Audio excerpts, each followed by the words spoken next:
ধাপে ধাপে শক্তিশালী হচ্ছে ঘূর্ণিঝড় রেমাল এবং আজকে সারাদিনে এই ঘূর্ণিঝড় বেশি পথ অতিক্রম করেনি এবং সেটা কিন্তু চিন্তায় রাখছে আবহাওয়া দপ্তরকে, কারণ শক্তি সঞ্চয় করছে সে। এখনও পর্যন্ত তার গতি উত্তর পূর্ব থেকে উত্তর এই দিকে তার গতি রয়েছে এবং সকালবেলা যে উপগ্রহ চিত্র সেটা থেকে দেখা যাচ্ছে যে সাগরদ্বীপ এই এলাকা থেকে 700 কিলোমিটারের মতন দূরে ছিল ঘূর্ণিঝড় রেমাল, সেটা কিছুটা কমেছে। কালকে তার গতি বাড়বে এবং সকালবেলা এটা কিন্তু ঘূর্ণিঝড়ে পরিণত হবে। এখনও সেটা অতি গভীর নিম্নচাপ, এরপর ঘূর্ণিঝড়ে পরিণত হবে এবং আগামীকাল ভোটের দিন রাত্রির বেলার মধ্যেই এটি শক্তিশালী ঘূর্ণিঝড়ে পরিণত হবে এবং তারপর রোববার মধ্যরাত্রে এটা হিট করবে, যেটা বলা হচ্ছে বাংলাদেশ এবং পশ্চিমবঙ্গের মাঝামাঝি কোনো উপকূল এলাকায় খেপুপাড়া থেকে সাগরদ্বীপের মধ্যে, সেখানে সেটা ল্যান্ডফল হতে পারে। যেটা প্রাথমিকভাবে আবহাওয়া দপ্তর জানাচ্ছে এর যে পরোক্ষ প্রভাব সেটা এই 3টে উপকূলবর্তী জেলায় কালকে থেকে শুরু হয়ে যাবে, বৃষ্টি শুরু হয়ে যাবে।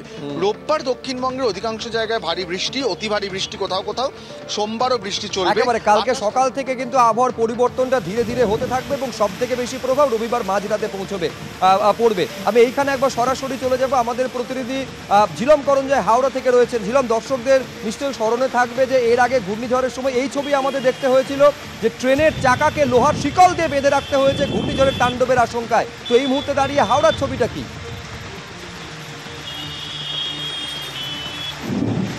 একদমই, যেখানে যা কথা বলছো সেই আশঙ্কা তো অবশ্যই আছে, সেই সম্ভাবনা আশঙ্কার কথা আবহাওয়া দপ্তর বলছে। হাওড়ায় যেখানে আমরা রয়েছি সেখানে এই মুহূর্তে আবহাওয়ার সেরকম তফাৎ, সেরকম প্রভাব কিছু নেই। আকাশে মেঘলা আছে, অবশ্যই হাওয়া দিচ্ছে। তবে যেটা আবহাওয়া দপ্তর যেটা বারবার বলছে যে কালকে সকালে এই যে ঘূর্ণিঝড়ে যে নিম্নচাপ সেটা ঘূর্ণিঝড়ে পরিণত হবে আগামীকাল সকালে, এবং আগামীকাল সকাল থেকে এর যে গতিপথ সেটারও কিছু হালকা পরিবর্তন হবে। এটা ছিল উত্তর পূর্বমুখী থেকে আগামীকাল সকাল থেকে ঘূর্ণিঝড়ের যে গতি, যে পরিবর্তন, ঘূর্ণিঝড়ে পরিবর্তিত রিমেলে পরিবর্তিত হওয়ার পর থেকে তার গতিপথের পরিবর্তনে সেটা উত্তরমুখী হয়ে ধীরে ধীরে সেটা এগিয়ে যাবে। যত এগোবে তত তার গতি বাড়বে, শক্তি বাড়বে এবং ভয়াবহতা বাড়বে। সেই গণনা করে যেটা আবহাওয়া দপ্তর প্রকাশ করে জানাচ্ছে যে যখন এটা ল্যান্ডফল হবে অর্থাৎ 26 তারিখ মধ্যরাতে, সেইটা সাগরদ্বীপ এবং খেপুপাড়ার মাঝামাঝি কোনো অঞ্চলে, সেই অঞ্চলটা নির্দিষ্ট করে দান এখনো না বলতে পারলেও এই মাঝামাঝি অঞ্চলে। তবে যেটা বারবার তারা সতর্ক করছেন যে আগামীকাল সকাল থেকে এই ঘূর্ণিঝড় একেবারে সতর্কতা আবহাওয়া দপ্তরের তরফে রয়েছে।